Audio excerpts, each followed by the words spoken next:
uyu munsi rero ngiye kubigisha uburyo wakitekera Nigerian fufu cyangwa ubugali mu buryo bw'Abanigeria bibera iwawe mu gikoni. So icyo uri bukenere rero izo ndibereka. Wafashe imyumbati yawe ukayinika mu mazi between 4 to 7 days, but for me ndakeka bimaze iminsi niba ari 6 so ubu ngubu ni imyumbati tugiye gukoresha, ntabwo iratangira kwita, iroroshye ariko mbereke rero uko babigenda. Imyumbati igomba kuba yamaze koroha.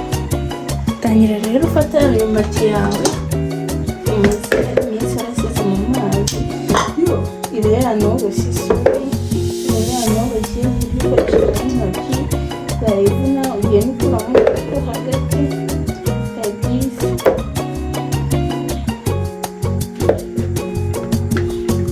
Iyi ni fermented. Urabona ko imyumbati rwose yanjye yaroroshye, iroroshye.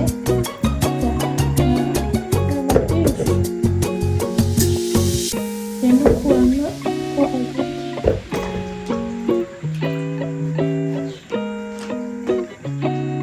Ngiye kongera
ubu tugiye gukora isosi. Turi gukoresha pavuro, mfite igitunguru ndetse n'inyanya with some udusambaza. So iyi ni isosi ndi bukoresha. Mu guteka isosi by'ibintu murabizi, ndagenda mbereka n'igitunguru n'akwaro ndetse na pavuro. Kugerageza ko agasosi nyoboye ko mfite udusambaza duke, ndacyaha ndi bukoresha ibindi. So murabona hano ntetse iby'isosi, hari naho ndi bukarange amashaza. Muri amaze igitunguru kindi ndishyiramo amashaza, and then hano tugiye gukoramo agasosi gagiye isambaza. Mumenyerere ngiye ka tungurusumu ngewe, na ka tungurusumu rwose niba ibintu byose nteko kagomba kujyamo.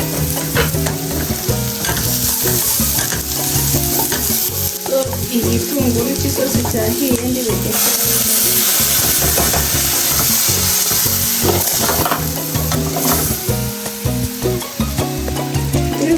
inyanya zacu kugira ngo bize gushya.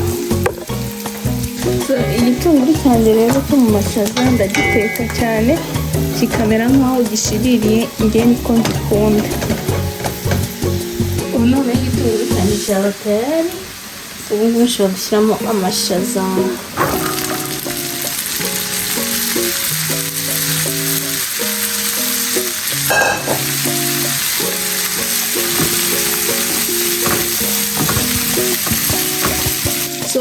amashaza natetse menshi kubera ko ngewe natekera rimwe and then nkazajya nkoresha umwe nzajya nyatwisha and then nifataho duke duke ariko nkoresha.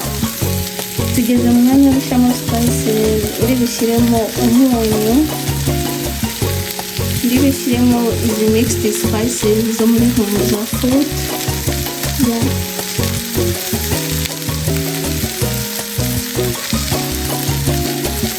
Ariko ngewe nkunda amashaza yanjye arimo curry powder, but today we don't have it.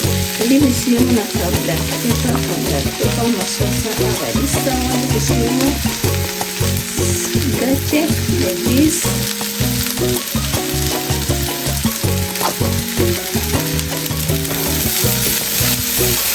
Then ndi bushyiremo chicken masala.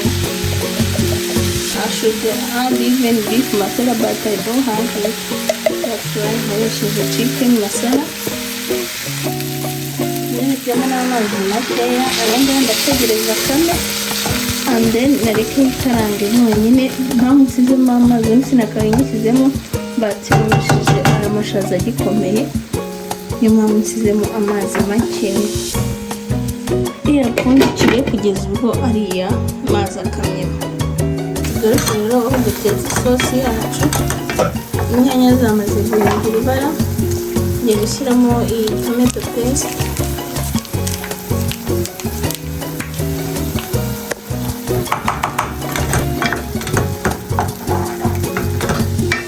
Nayo ngiye kureka nk'iminota 5 nayo imere nk'ayihiye. So n'isosi rero tugiye gushyiramo spices, ndi bushyiremo umunyu, ni buri gihe umunyu kugira ntawibagirwa. Bikurikizaho black pepper, ndi bushyiramo nayo ya mixed spices zo muri humuza, agasoya sauce gakeya, and then mix.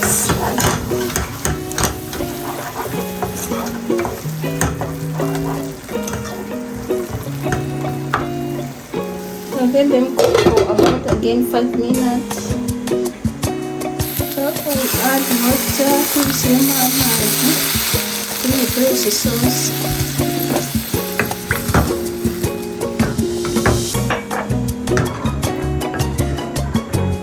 So nasizemo n'ikiyiko kimwe cya peanut butter. Umva ndayoroye muri iyi minsi, so everything I'm cooking mbushyiramo peanut butter.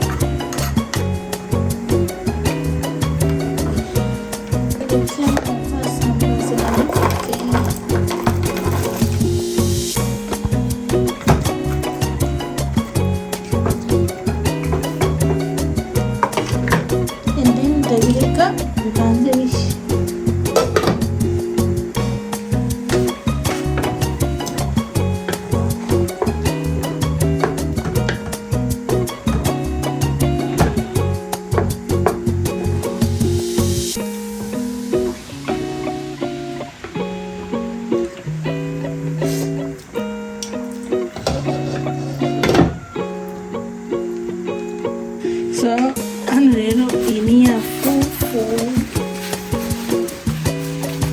Let me show you amazing the this.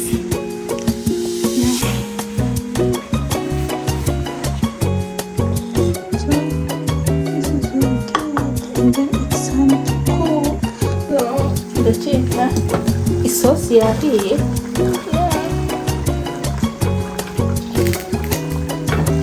Isosi yahiye katuyikure.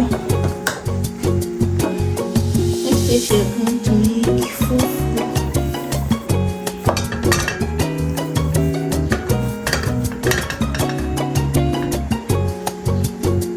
And then we'll be adding some water.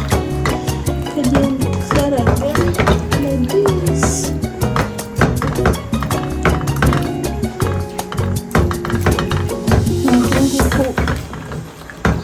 Ugenda ukaraga nyine, make sure ko amazi washyizemo ntuzajya ubona ari make, uzajya wongeramo andi.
So nuko nkuko rero birangiye bimeze ni ibi ngibi ngiye kurya nemera.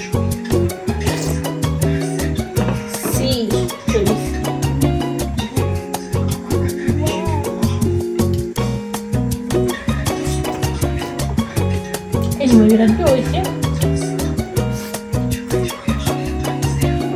As next time I will try to make it harder, not soft like this. Bye. Kandi wibuke gukora subscribe. See you in the next video.